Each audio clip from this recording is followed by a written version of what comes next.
Bon les gars, arrêtez-vous 3 secondes et imaginez un monde dans lequel les hommes n'ont jamais existé. Un monde peuplé exclusivement de femelles. C'est bon? Eh ben figurez-vous que ce monde-là il existe parce que pour les lézards à queue de fouet, c'est la réalité.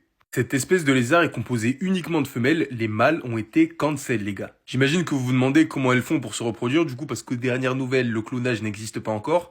Eh ben si. Ces petites dames-là n'ont pas besoin de mâles pour perpétuer leur espèce parce qu'elles sont les maîtres de ce qu'on appelle la parthénogénèse qui est tout simplement l'art de se cloner sans l'intervention masculine. Donc chez eux, les hommes n'existent pas et ça n'existera jamais parce que comme c'est un procédé qui se rapproche du clonage, elles ne peuvent donner naissance qu'à des femelles. Mais il y a quand même un petit hic parce que pour déclencher et stimuler l'ovulation, les femelles ont quand même besoin d'aide. Mais pas de problème, les copines sont là pour ça. Ce qu'elles font, c'est qu'une femelle monte sur une autre femelle en prétendant d'être un mâle, tout en simulant un acte de reproduction pour déclencher l'ovulation. Ça explique pourquoi beaucoup de scientifiques les surnomment les lézardes lesbiennes, parce que c'est le cas. Après, les petites lézardes ne sont pas, à proprement parler, des clones de leur mère, parce qu'elles ont un surplus de chromosomes qui assure que chaque progéniture soit unique. C'est comme si chaque nouveau lézard à queue de fouet était une photocopie de sa mère sur laquelle on aurait rajouté une signature différente à chaque fois. Si jamais l'humanité trouve un moyen de maîtriser cette science, les hommes, on pourrait devenir, disons, moins essentiels. Alors prions pour que les femmes ne découvrent jamais comment faire, parce qu'on serait pas dans la merde sinon.